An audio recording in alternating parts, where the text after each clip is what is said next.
Going to continue on here, chapter something, I don't know, 17. We'll go with those.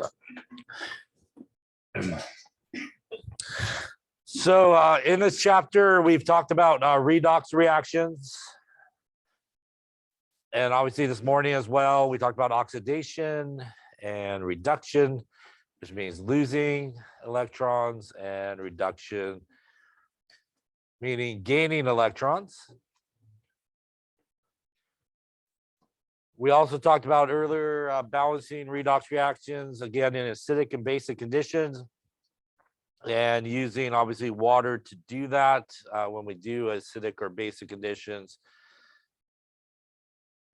Remember, we use water really to balance the oxygens, and because we add water, we do have to add 2 H pluses to the other side when we go to balance those.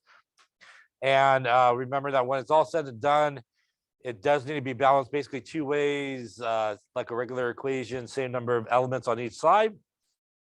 And also the overall charge on each side does need to be equal to each other. After we did that, we kind of rolled into really the kind of main topics of this chapter here, which was galvanic cells. And a galvanic cell really is a redox reaction that's taking place. And it has several main components. There's the anode side, and there's also a cathode side to a galvanic cell. And typically these are, for example, beakers that are filled with a aqueous solution that is the same as the sort of electrode. So again, if this was, say, a zinc electrode, you would have some zinc ions floating around, obviously with a spectator ion like a nitrate or something like that. If this was, say, copper over here, you would have some copper 2 ions sort of floating around. Also, there would be another spectator ion in there to balance out the charge. What happens at the anode side is that's where oxidation occurs.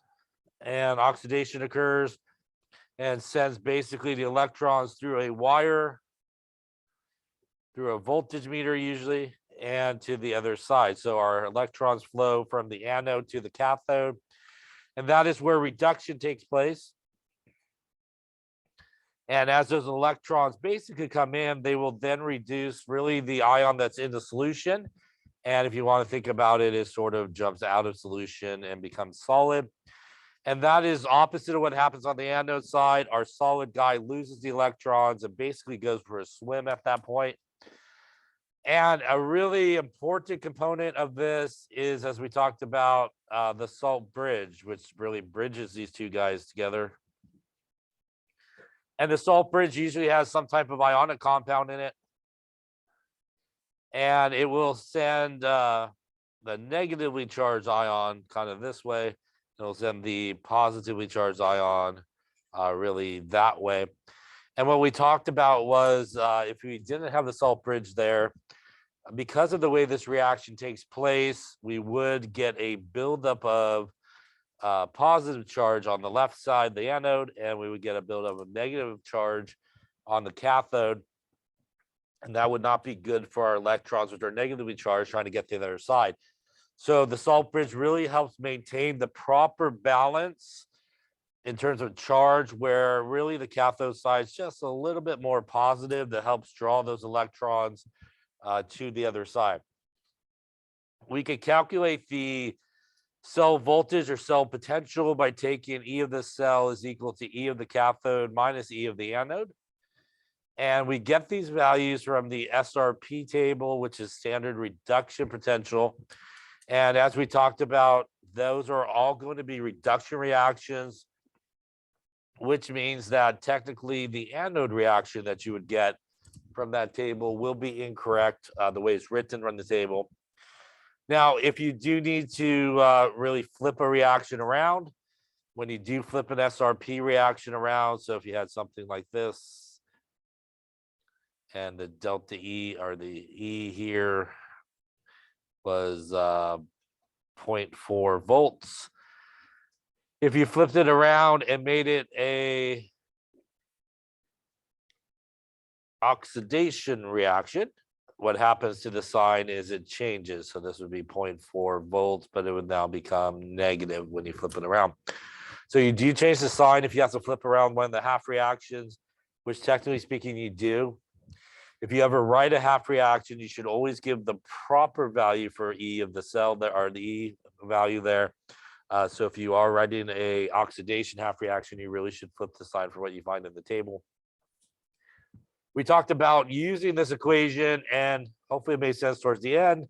If you are going to subtract, which is a perfectly legitimate thing to do, and really all you're looking for is what is the cell voltage for that particular cell. You basically just take the values from the table the way they are. You don't change any signs, and that's what the negative is there for. The subtract will change the sign for you for the anode. If you want to change the sign yourself, which is perfectly fine as well, you should then add both of those numbers together if you change the sign. So if you decide to change the sign, then you want to make sure you add. If you go to the table and you don't change the sign, then you should subtract. So either way is perfectly fine. You might just want to choose a way and stick with it, but you don't want to do both, change the sign and then subtract or add or whatever it is, and then it'll go back. Any questions on any of that stuff we talked about there? Standard reduction potential. So those were all those values in this table here that you clearly read, or that table from your book, but there are values that you look up in the table, and they're all basically reduction reactions and the cell voltage accompanying them. And those were all the ones that were found when they were using, if you remember, we talked about the She, right? The standard hydrogen electrode. And that was really the sort of electrode that they chose, just an arbitrary value of 0 volts. And they basically kind of hooked it up with all the other elements and got the cell voltage that happened there. And that's basically how they were, again, able to determine all the values that you see on that SRP table. Other questions on that? All right, so why don't we try one here? Why don't we do a couple things? Let us calculate the standard EMF of this cell, which is basically the cell voltage. Let's also write the balanced equation here. So why don't you write the balanced overall equation that's happening here as well. All right, so take a couple minutes, calculate the cell voltage. In the overall equation, this would be the SRP values you would find in the table. The thing that we talked about last time was this is a situation where they pretty much just said, hey, we built a cell basically out of these two things. We made a galvanic cell out of these two guys. So in that situation, remember that the cathode should be the one that is more positive. So when you look at the SRP values and you're not given any direction in terms of how the reaction is taking place, the one that is more positive is going to be your cathode, which means in this case, which one's the cathode? Is this one, right? That is, they're both negative, but that's more positive, I guess, which means by default, this would be our anode. So since we do want to actually balance the equation here, because I added that on, that means really our anode equation here does need to be reversed. And that would then mean that we really would have the CR going to the CR3 plus 3 electrons. And technically speaking, because I did reverse that, the E value will now become positive 0.74 volts because I did reverse it. We also now, I'm just going to kind of put a line through this guy here. We do want to add these together, and we do also need to make sure always that we have the same number of electrons in each half reaction. And in this particular case, we do not. So the common number of electrons here would be 6. So we do need to multiply the top guy by 3 and the bottom guy here by 2. And if I recopy that underneath here, that will give me 3 of the cadmiums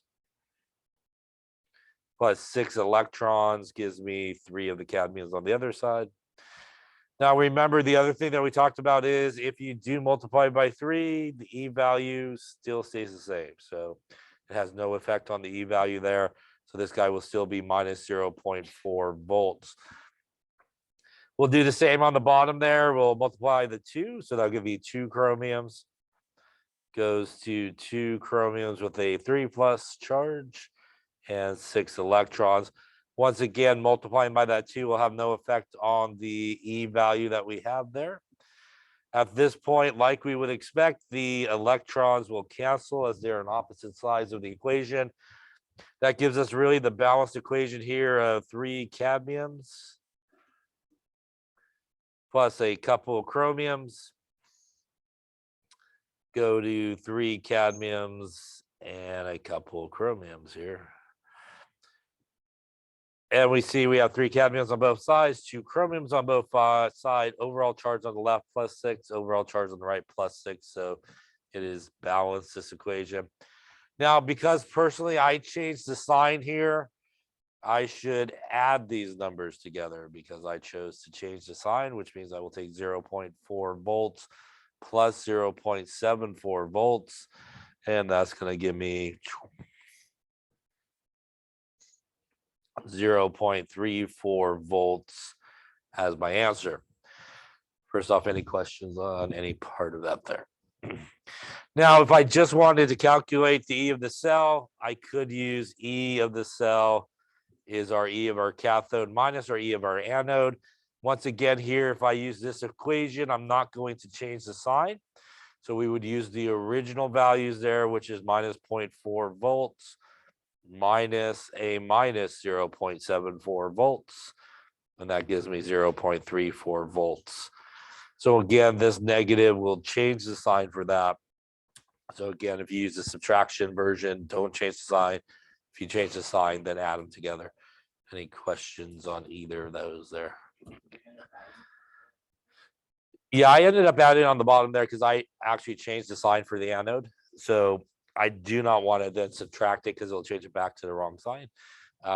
So again, you could do either one. But technically speaking, as we talked about, if you were to be asked to write the reaction here, the proper value for E for that reaction, the way it's written, is actually the positive 0.74.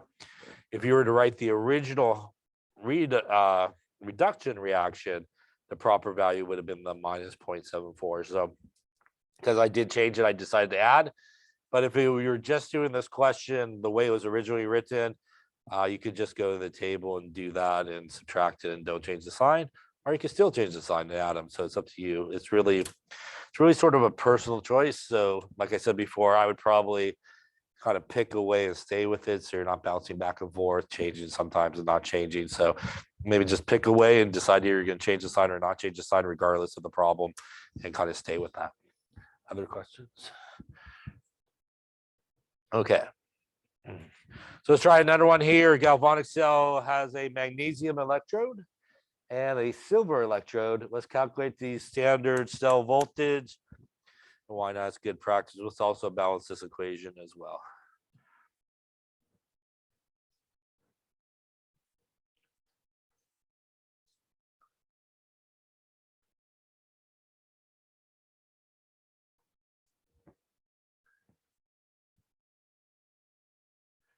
Okay, so let's take a look. So once again, we're not really given any direction in terms of how this reaction is taking place, other than we kind of built a cell, these two guys.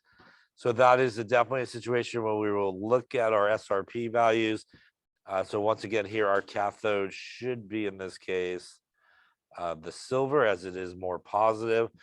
That would mean our magnesium there by default would be our anode. So again, since I did ask to balance the equation, we will flip the anode reaction around, and that will give us the magnesium going to our magnesium with a +2 and a couple of electrons. Once again, the proper E value now for this guy would have that guy becoming a positive 2.37 volts. Our silver will stay the same. So that is silver plus an electron gives us silver. And our E of that guy would be 0.8 volts. To add these guys together, we will need to multiply a 2 across the silver there. Once again, that has no effect on the E value at the end. That's going to allow our electrons to cancel, leaving us our magnesium plus our couple of silvers. Going to magnesium with a +2 and a couple of silvers on the back end here, giving us our overall balanced equation here. Once again, here I did switch the signs, so I can just simply add them together. And that would be 2.37 plus 0.8 gives us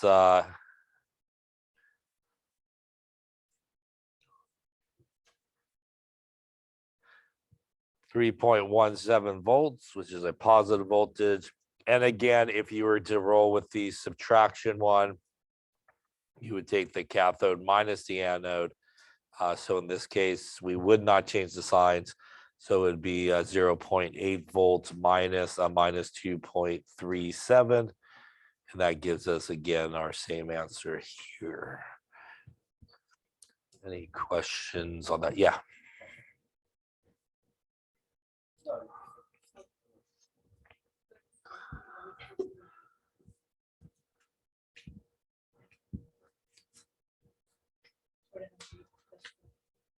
I'm sorry, say it one more time. You will. So when you go to the SRP table, because they're called standard reduction potentials, every single reaction, there's a reduction reaction written. So that means you will always have to flip the anode part because that's an oxidation, which would be the opposite reaction. Yeah.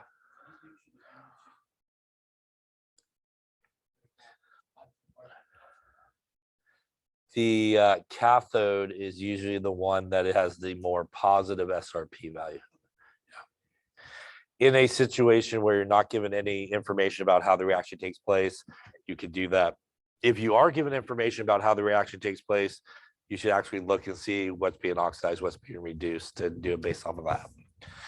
Other questions? It's the cell voltage, the EMF of the cell potential, sometimes called. It's all three of those things. It's a fancy way of basically just saying cell voltage, basically, yeah. Yeah, so you could even still subtract it if you did it this way too. You could just go back to the original values and subtract it. So it really is your choice, how you want to do it. But again, in this question, if you weren't at balanced equation, you could just subtract it from the table. Or if you want to flip it, you could add them together. So, no. Other questions? Okay. So now we talked a little about cell voltage, cell potential. We could talk about the tying into some thermodynamic values, and that would be our free energy that we talked about in the previous chapter, which is our delta G.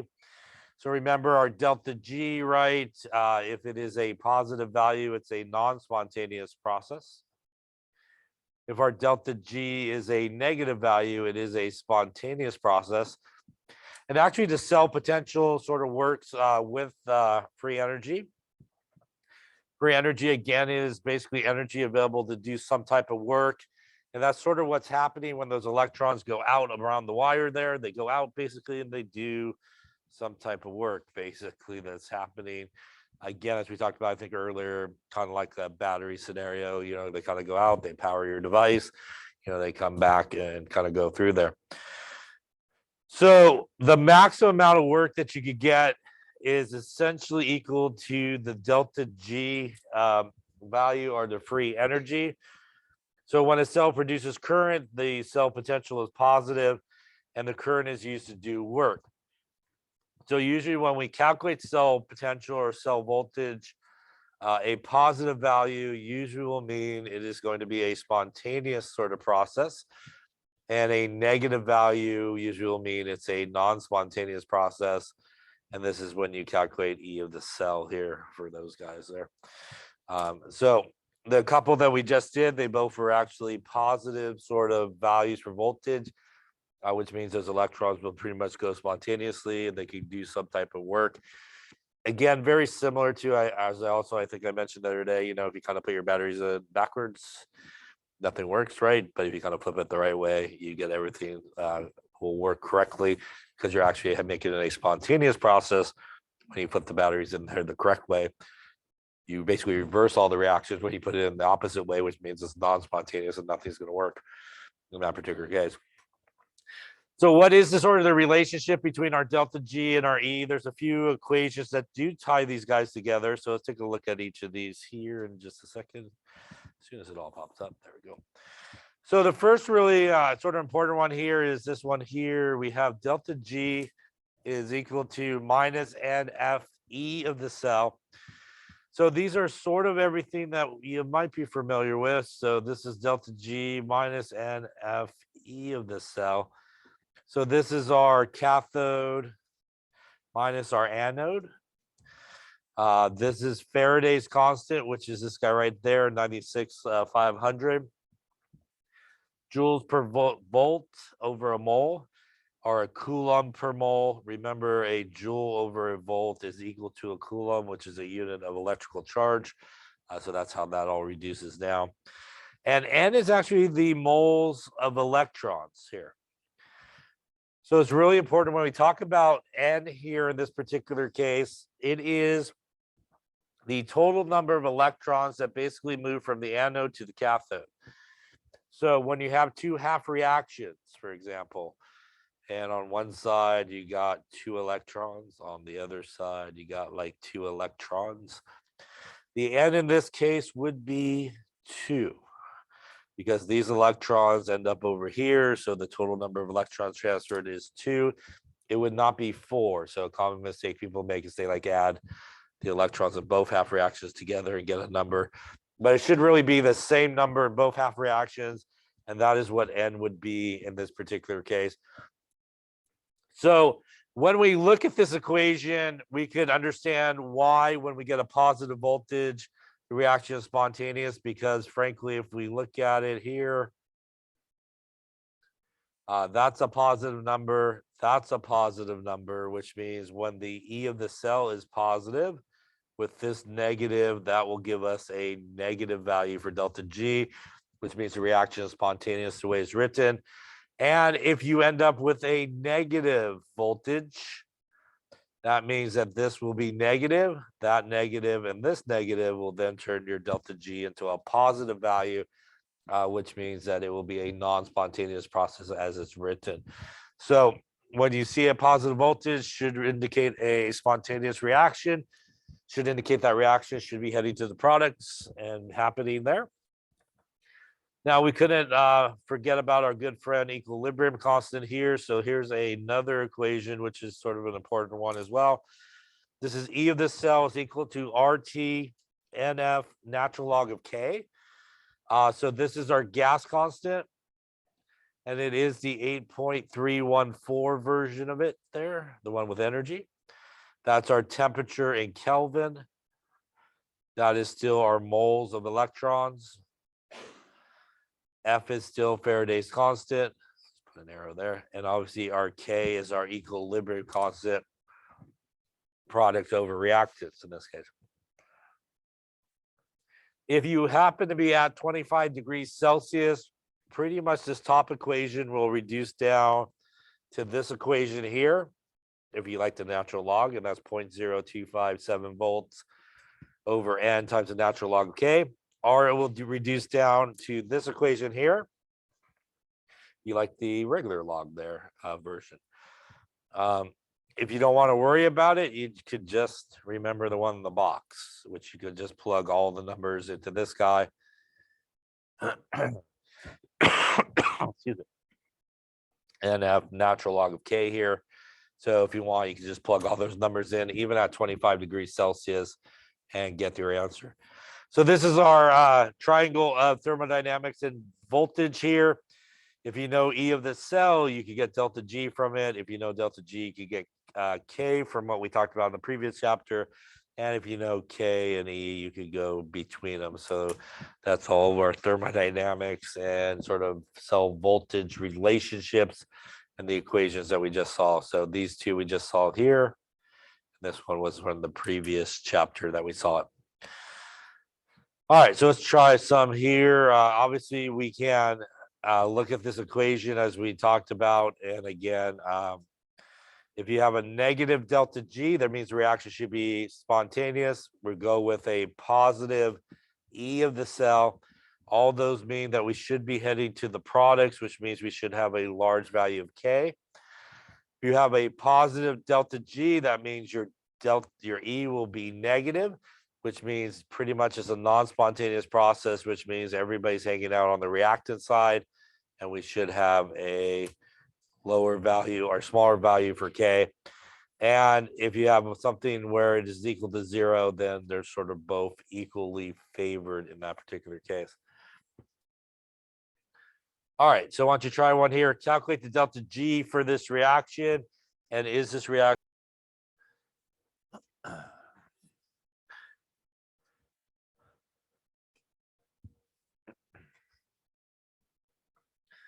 Okay, so in this case, we're looking for delta G. We got some SRP values. So probably our delta G is equal to minus NFE of a cell here. Would probably be the correct one to go with. So we could do a couple things here. We could find N. N in this case would be 2. Again, we have 2 electrons basically. In this case, F is Faraday's constant, which is 96,500 joules per volt per mole. And our E of our cell will be again, we could do our cathode minus our anode here. Our cathode in this case is which one? It is the copper, would be our cathode, and our anode here would be the iron. And that is found really not from those values. It is found from the reaction. And the reaction, this goes going from +2 to 0, which means it is being reduced. This is going from 0 to +2, which means it is being oxidized. So if you didn't look at the equation, you should, because it may not always match. You just happen to get lucky in this case, where our copper is being reduced in this case, and it is our cathode. That would mean our E of our cell here would be our cathode 0.34 volts. I'm going to subtract, so I'm not going to change the sign on the anode because the subtraction should change that for me. And that will give me a 0.78 volts as our cell voltage. And now we have pretty much everything we need here. Our delta G will be minus 2 moles. Our Faraday's constant, 96,500 joules per volt per mole. And our 0.78 volts. Volts cancel, moles cancel, leaves us our delta G there in joules is what the answer will be in. That gets us 2 times 0.78 times a 96,500. Going to give us a negative 150,540 joules divided by 1,000, as is sometimes and a lot of times given in kilojoules, minus 151 kilojoules here would be our answer. First off, any questions on that calculation there? Yeah.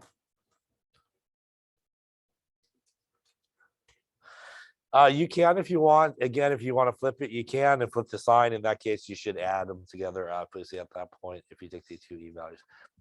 But it's perfectly fine to do cathode minus anode, as long as you remember not to change the sign. In this case, we didn't really need the balanced equation because it was pretty much given to us as well overall here. So that would mean this reaction is spontaneous, non-spontaneous. It is. It should be spontaneous. We actually knew that just from this value, really, because the E is positive. We verified it that our delta G is negative here. So we ended up with a delta G negative and an E that was positive. Both of those things are spontaneous. Any questions on that there? All right, then let's take a look at another one, perhaps. The big question of the day is, will 1 molar nitric acid dissolve gold to make 1 molar gold-3 solution? Here are your SRP values, perhaps be spontaneous. So we can use perhaps this equation here if we like.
Okay, let's take a look and see how we're doing. So, in this case, we are looking for an equilibrium constant. So probably the one that has that in it would be good. So that's a little RTNF natural log of K. In this particular case, as was mentioned, we do need to convert that temperature into Kelvin. So that's a 273 plus a 25 to give us a 298 Kelvin. Our R's are 8.314 joules per Kelvin per mole, would be our R. Our N in this case would once again here be 2, as it is the balanced number of equation, our moles that we have going on here. Now we do need to figure out our E of our cell. These are the SRP values over here.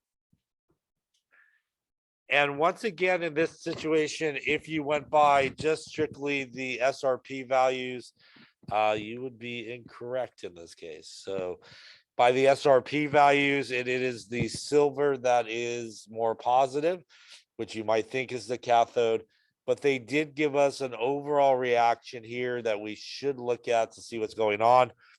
And in this particular case, that is a +2 for the iron to 0, which means the iron is going from +2 to 0, actually becoming more negative. So it is the iron that is being reduced. The silver here is going from 0 to +1, which means the silver is going from 0 to +1, becoming more positive, and is being oxidized in this case, which is why, still that O there, which is why you would have gotten it incorrect if you went by the SRP value in this case one more time, because they did give us the equation. So you need to look at the equation to see who's being oxidized and who's being reduced. Any questions on that? Because by the way, these big guys here will not be given to you on an exam. So you need to look at the equation to see what's going on. Yeah. Any questions? Yeah. The reducing agent will be the one being oxidized, which would be the anode in this case. So in that case, it would be the silver would be the reducing agent, and the iron with a +2 charge would be the oxidizing agent in this case. Other questions on that? Okay, so now that we got it all correct and know again that we should look at this equation because it was given to us to figure it out, let us do our E of our cell. And I am going to take my cathode minus my anode here. So I am not going to change any signs. And that would be our cathode is the iron, which was minus 0.44 volts, minus our anode, which was the silver, 0.8 volts. That gets me here something minus 0.44 minus 8.80. That's going to give me a 1.24 volts, I believe. That is negative here. Any questions on that there? At this point, we should have everything we need. We got a minus 1.24 volts is equal to 8.314 times our temperature in Kelvin divided by our moles, which is 2, and our 96,500 joules per volt per mole, and that is the natural log of K. So we're going to clean up here the right-hand side and divide it to the left. And when we do that there, we got 8.314 times 298 divided by 2 divided by 96,500 gives us something like 0.012837 natural log of K equals minus 1.24. We're going to send that to the other side and divide it. 1.24 divided by that answer gives us a negative 96.6, we'll call it. Now maybe we'll go one more digit. 59 is equal to the natural log of K in this case. To get rid of the natural log K, we need to take E of both sides, right? So take the E of both sides there. When we do the E of that side, it becomes K. And if we do the E of the other side, I should probably put my negative in here. That would be good. We would do E. Where is that there? The answer going to get us something like 1.1 times 10 to the minus 42 as our K value. Now you will get maybe a slightly different answer depending on where you rounded, especially when you do the E to both sides and all that good move.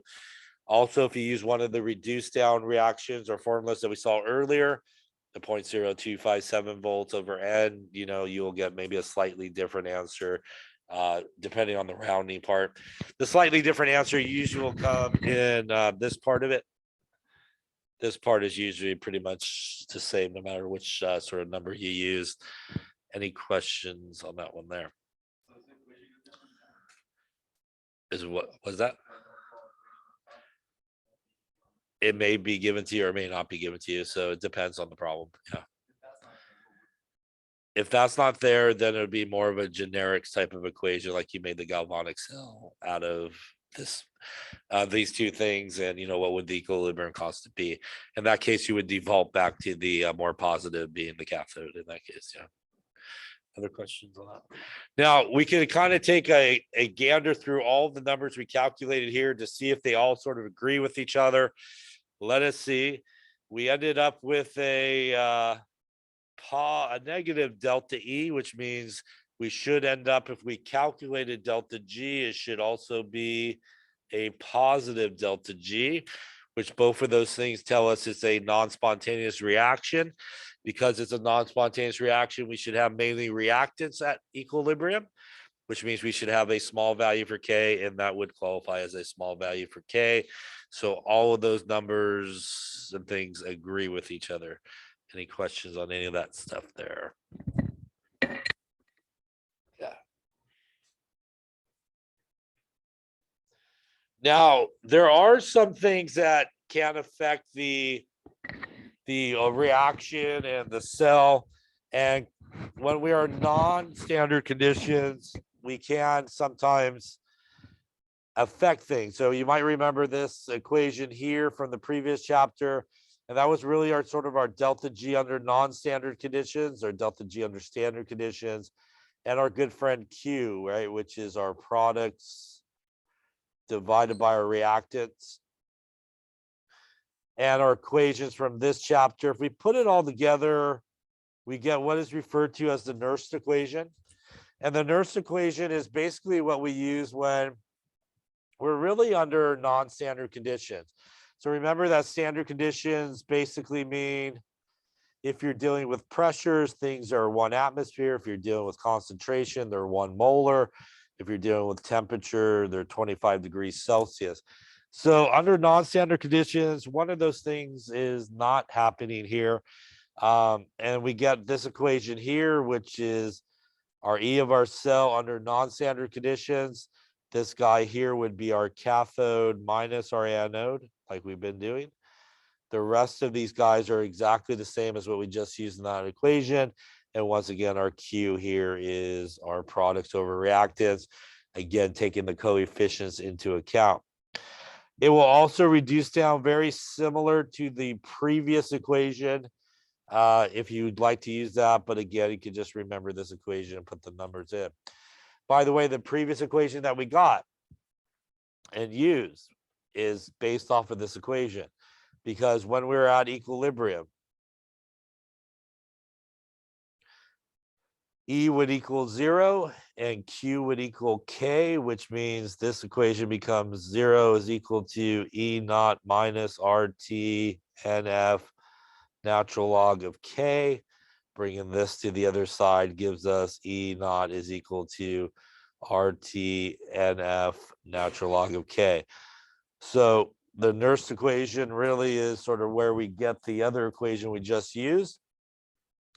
Also, a very important thing is it is a subtract here, not an add, and there is no negative here. So those are two very common mistakes that people make when they do these calculations. So you would want to use, again, the nearst equation in some type of situation where something was definitely not under standard conditions. Any questions on